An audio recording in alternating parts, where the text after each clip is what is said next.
ఆత్మీయులారా, పవిత్రమైన గురువారం నాడు సాయి సుధాలహరికి శుభస్వాగతం. సాయి చరిత్ర గురించి అనేక వివరాలు విశేషాలు చెప్పుకుంటున్న సత్సంగం ఇది. సాయిబాబా భూమి మీద అవతరించటానికి అనువైనటువంటి పరిస్థితులు, దానికి సంబంధించిన వివరాలు చెప్పుకుంటున్నాం. ఈ వారంలో కూడా మరికొన్ని చెప్పుకుందాం. సాయిబాబా ఆయన జీవితం చాలా ఇదిగా ఉంటుంది. ఎట్లా అంటే, ఆ ప్రాంతంలోనే పక్క ఊళ్ళలో కూడా తెలియని అతి చిన్న పల్లె షిరిడి. షిరిడి అనే పల్లె గురించి పక్కనే ఉండే కోపర్గాంలో కూడా పెద్దగా ఎక్కువ మంచిగా తెలియనివారు. ఇంకా అహ్మద్నగర్ జిల్లాలో అక్కర్లేదు. అందువల్లనే ఈ వారంలో కొన్ని విశేషాలు ఉన్నాయి. ఒకటేమిటంటే, 1902 జూలై 4 వరకు వివేకానంద స్వామి దేహంతో ఉన్నారు. ఆ రోజు ఆయన దేహం విడిచారన్నమాట. అంటే ఆ పక్కన ఉండేటువంటి కోపర్గాం తర్వాత అహ్మద్నగర్ వరకు వచ్చారు ఆయన. అక్కడ ఒక గాలి భోజనం చేసేటువంటి పవహారి బాబా అనే ఆయన కూడా చూశారు. అది చరిత్రలో ఉంది. కానీ బాబా గురించి ఆయనకి తెలియాలి. వివేకానంద స్వామి మహాత్ములను తెలుసుకోవాలనే వచ్చిన సందర్భం అది. ఒక విచిత్రం ఏంటంటే, సాయిబాబా జీవితంలో ఆయన ఒక 16 ఏళ్ల కుర్రాడుగా ఊరి బయట షిరిడీలో అందరూ చెత్తా చెదారం వేసుకునే దిబ్బలు లేకపోతే గడ్డివాములు వేసుకునే దగ్గర ఉండేటువంటి ఒక వేప చెట్టు కింద కనిపించారు, ప్రకటమయ్యారు. అప్పుడు 16 ఏళ్ల పిల్లవాళ్ళలాగా ఉన్నాడు. సరే, ఇప్పుడు మనకు వచ్చే ప్రశ్నలు ఏమిటి? ఆ విధంగా ఒక మనిషి రాగలడా? అక్కడ జరిగింది అది. నీకు లభించిన దాన్ని మాత్రమే మనం తెలుసుకోవాలి. కానీ అదెలా ఇదెలా అనేవి ఎన్నైనా వేసుకోవచ్చు. మనకి తెలిసిన స్పష్టత ఏమిటి? ఒక కుర్రాడు ఉన్నాడు. ఎక్కడి నుంచి వచ్చాడు, అడ్రస్ ఏమిటి, వివరాలు ఏమిటి ఆయన చెప్పలేదు, మనకు తెలియలేదు. ఆ రోజు కాదు, ఈరోజు కూడా. సరే, ఆ అబ్బాయి విచిత్రంగా ఉండేవాడు. ఎప్పుడు ఏదో పని చేస్తూ ఉంటాడు, లేదంటే అబ్బురం కలిగించేట్టు ధ్యానస్థుడై ఉంటాడు. అట్లా నిశ్చల ధ్యానమగ్నుడై ఉండటం, పసిబిడ్డ. అంతేకాదు, ఆకలిస్తే ఎవరన్నా ఇంటి ముందు నిలబడి ఎవరన్నా ఏమన్నా పెడితే తీసుకుంటాడు, లేకపోతే పస్తుంటాడు, అడగడు. రాత్రి అక్కడే పడుకుంటాడు. అప్పుడు చూసిన వాళ్ళందరికీ భలే విచిత్రంగా ఉండేది. సరే, ఆయన వచ్చిన తర్వాత ఏం జరిగింది? సరిగ్గా 32 సంవత్సరాలకు ఒక విశేషమైన సంఘటన జరిగింది. అది ఆయనలో ఒక పెద్ద అద్భుతం అన్నమాట. ఆయన జీవితంలో పరమాద్భుతాలలో ఒక అద్భుతం అది. అప్పటికి ఆయనకు 32 సంవత్సరాలు షిరిడీలో ఉన్నాడు. చాలా సహజంగా జరిగిన విషయం అది. అదేమిటి? మహల్సాపతి అనే భక్తుడు ఉన్నాడు. సాయంకాలం వేళ బాబాతో ఒకరిద్దరు భక్తులు కూడా ఉండి అక్కడే పడుకునేవాళ్ళు, ఇంటికి వెళ్ళేవాళ్ళు.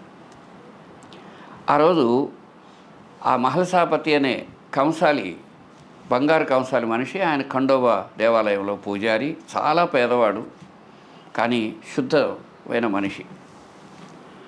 అరే భగత్ అనేవాడు ఆయన్ని. అరే భగత్, నేను భగవంతుని చూడటానికి పోతున్నాను, నాకైతే తిరిగి రావాలని లేదు. 3 రోజుల వరకు చూడు. ఒకవేళ నేను రాకపోతే నా దేహాన్ని అదిగో అక్కడ పాతిపెట్టు, లేదా నేను తిరిగి వస్తే సరే అని చెప్పేసి, అతడు పాపం కళ తెలుసుకునేలోగా దేహం పడిపోయింది. చూస్తుండగానే శ్వాస, ప్రాణచలనం, గుండె కొట్టుకోవటం అన్నీ ఆగిపోయాయి. ఒక సామాన్యమైన మనిషికి ఎలా ఉంటుందో చూడండి. భూమి మీద ఎక్కడా ఉండదు అది. ఆ మాట అన్నాడు, పడిపోయాడు, ఒళ్ళో పట్టుకున్నాడు, అంతే. ఏం చేయాలో తోచక దిగ్భ్రాంతుడయ్యాడు. మెల్లగా ఎవరో వచ్చారు.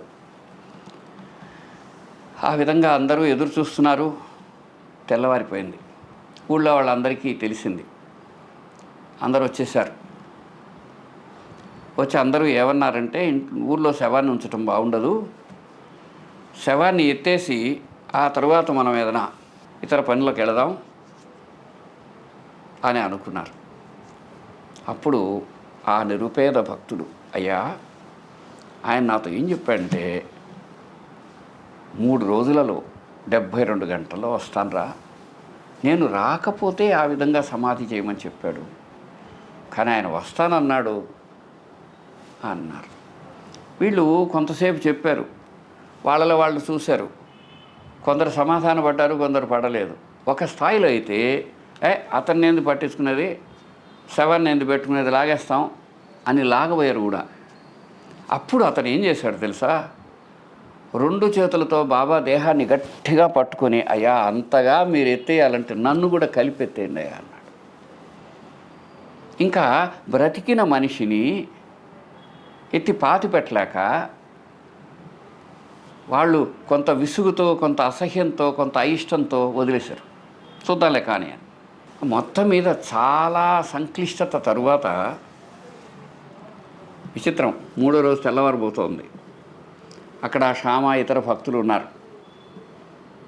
చూస్తూ ఉండగా దేహం వెచ్చనైంది సాయిబాబా వారిది. కొన్ని క్షణాలలో మెల్లగా శ్వాస ఆడడం ప్రారంభించింది. కొన్ని క్షణాల్లో మెల్లగా కళ్ళు తెరిచి ఒకసారి ఒళ్ళు విరుచుకొని లేచి ఒకసారి అట్టా చూసి అద్దంలో కట్టెలు వేసి కొంచెం నెట్టి మామూలుగా ఆయన నిత్యకృత్యం ఏం చేస్తారో అట్లా ఉపక్రమించారు. ఆ పక్కనుండే వాళ్లకు ఒళ్ళంతా కళ్ళు చేసుకుని ఆశ్చర్యపోయి చూస్తున్నారు. 3 రోజుల నాడు దేహం విడిచి వెళ్ళిపోయిన మనిషి మళ్ళీ లేస్తే ఎలా ఉంటుంది? వెంటనే ఆ పక్కనుండేటువంటి ఆ వీధి బడి టీచర్ అయిన శ్యామ, నల్లని కృష్ణుడా అని బాబా చేత పిలవబడ్డటువంటి మాధవరావు దేశపాండే అన్నాడు, దేవా, వెళితే వెళ్ళావయ్యా, తిరిగి వచ్చావు, అదే చాలు. మహానుభావ, ఎక్కడికి పోయావు, ఏం చేసావు, ఎలా వచ్చావు అని అడిగాడు. భారతీయ మహనీయుల చరిత్రలో ఒక అద్భుతమైన సమాధానాన్ని ఆ రోజు సాయిబాబా చెప్పిన దాంట్లో మానవజాతికి లభించింది. ఈ విషయం సాయిబాబాకు సంబంధించిన సమ్మేళనాల్లో, పూనాలో జరిగినటువంటి సమ్మేళనంలో బాలకృష్ణ కోల్హాట్కర్ అనే భక్తుడు ప్రస్తావించి ప్రధానంగా చెప్పడంతో మనకు లభించింది. అది ఏమిటంటే, అరే శ్యామ, నీకేం తెలియదు, నేను భగవంతుడి దగ్గరికి వెళ్ళాను, ఆయన అన్నాడు, నీవు బెంగాల్లో గదాధరుడు అనే భక్తుడు నాలో లీనం కావాలని చూస్తున్నాడు, నీవు వెళ్ళి అతడి పుణ్యఫలాన్ని స్వీకరించి అతన్ని విముక్తం చేస్తే నాలో లీనం అవుతాడు, ఆ తర్వాత నీ స్వస్థానానికి వెళ్ళు అని భగవంతుడు నన్ను ఆదేశిస్తే నేను వెళ్ళి ఆ పని చేసుకుని ఇక్కడికి వచ్చాను. సరిగ్గా ఇక్కడ సాయిబాబా పైకి లేచిన సమయం, అక్కడ రామకృష్ణుల వారి దేహం విడిచింది ఎక్కడ, బెంగాల్లో, ఒకే సమయం. ఎంత విచిత్రం! మహానుభావులలో అతి సూక్ష్మమైన సంబంధాలు ఉంటాయంటారు కదా, అటువంటిది ఇది. విచిత్రం. అప్పటికి బాబా షిరిడీలో ప్రకటమే 32 ఏళ్ళు. ఆ తర్వాత సాయిబాబా ఎంతకాలం ఉన్నారో తెలుసా దేహంతో? మరో 32 ఏళ్ళు. అంటే షిరిడీలో ఆయన ఉన్న కాలాన్ని మనం 64 సంవత్సరాలుగా నిర్ధారణకు రావటానికి ఇది పనికొస్తుంది. సరే, ఆ 32 సంవత్సరాల తరువాత సాయిబాబా గురించి ప్రపంచానికి తెలియటం, అనేక మంది ఆయన్ను వచ్చి చూడటం, ప్రయోజనం పొందటం, మన దేశంలో చుట్టుపక్కల ఉండేటువంటి రాష్ట్రాల నుంచి కూడా ఎంతోమంది ఆయన దగ్గరికి రావటం, విశేషమైన రీతిలో అక్కడ సంస్థానం ఏర్పడటం, హారతులు ఇట్లాంటివి జరగడం, నిరంతరం సత్సంగము స్మరణ జరగటం, ఇవన్నీ జరిగాయి. అది 1918 వరకు, అంటే మరో 32 సంవత్సరాలు. అంటే భగవంతుడు నిర్ధారించినటువంటి ఒక విధానంలాగా 32 సంవత్సరాల పాటు ఆ విధంగా ఉన్నారు. ఆ తరువాత ఒక సాధు మూర్తిలాగా ఉన్నారు. ఆ తర్వాత మహోజ్వలమైనటువంటి మహనీయమూర్తిగా, సద్గురుదేవుడుగా, అవధూతగా, సచ్చిదానంద సద్గురుడుగా సాయిబాబా జగద్విఖ్యాతిగాంచటానికి మిగతా 32 సంవత్సరాలు ఇదయ్యాయి.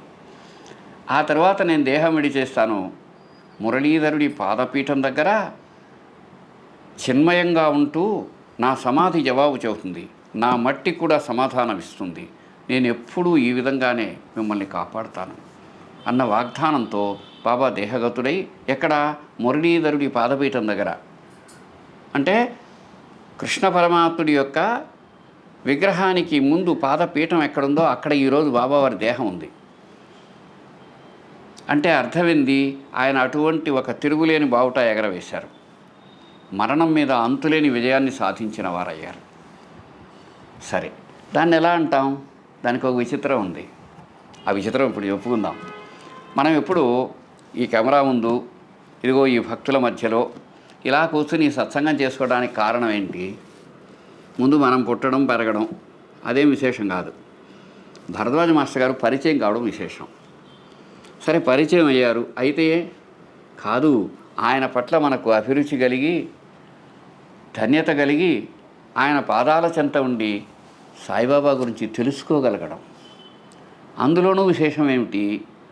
సరిగ్గా ఆ మాస్టర్ గారు 50 సంవత్సరాలు జీవించారు. అందులో 25వ సంవత్సరంలో షిరిడీలో సమాధి దగ్గర పరమాద్భుతమైన అనుభవం వచ్చింది. భగవంతుడు ఉన్నాడు, ఇక్కడ బాబా ఉన్నారని స్పష్టంగా ఆయనకు అనుభూతమైంది. భారతదేశంలో ఉండే మహనీయుల చరిత్రలో అదొక అద్భుతం. 1918లో దేహం విడిచిన సాయినాథుల వారు 45 సంవత్సరాల తర్వాత 25 సంవత్సరాల యువకుడికి తనను తాను ప్రకటన చేసుకుని అనుగ్రహించి ఆశీర్వదించిన మహత్తర క్షణాలవి. అది ఫిబ్రవరి నెల 9వ తేదీ 1963వ సంవత్సరం. ఆహా! తర్వాత యువకుడైనటువంటి భరద్వాజ మాస్టర్ గారు ఎంతకాలం ఉన్నారు దేహంతో? మరొక 25 సంవత్సరాలు మాత్రమే. ఆ తర్వాత తన గురువులో ఐక్యమై మానవజాతి ఉన్నంత వరకు తనదైన రీతిలో ఈ భూమి మీద చిట్ట చివరి మనిషి అమృతోపమానమైన భగవంతుణ్ణి పొందేంత వరకు నేను తిరిగి పుట్టడానికైనా సిద్ధమే, నా స్మరణను వాళ్ళకి ఇవ్వడానికైనా సిద్ధమే, మనందరి కోసం ప్రార్థన చేసి మన ముక్తి కోసం, అమృతత్వం కోసం ఆయన తాను జీవించడానికి సిద్ధమనే మాటతో మాస్టర్ గారు ఆ ఒంగోలులో సమాధిగతులయ్యారు. అది నిజమైన సాయిబాబా భక్తుడి యొక్క విధానం. కనుక ఆయన తన శ్వాసలో సాయి గురించి, ధర్మం గురించి, తాను పొందినది అమృతత్వమైనటువంటి ఆ అనుపమానమైనటువంటి దీని గురించి ప్రపంచానికి తెలియచేశారు, చేస్తున్నారు, చేస్తారు. ఆయన పుస్తకాల ద్వారా కానీ, ఆయన మాటల ద్వారా కానీ, ఆయన ద్వారా అది అందిన మనుషుల ద్వారా కానీ అటువంటి సత్సంగమే ఇది. కాబట్టి ఈ భూమి మీద సూర్యచంద్రులు ఉన్నంత వరకు భగవంతుడి అజరామరమైనటువంటి అవ్యాజమైన ఒక భగవద్గీతా సారం లాంటి ఒక అద్భుతత ఆయన తత్వం ఏదైతే ఉందో అది ఎప్పటికీ ఉంటుంది.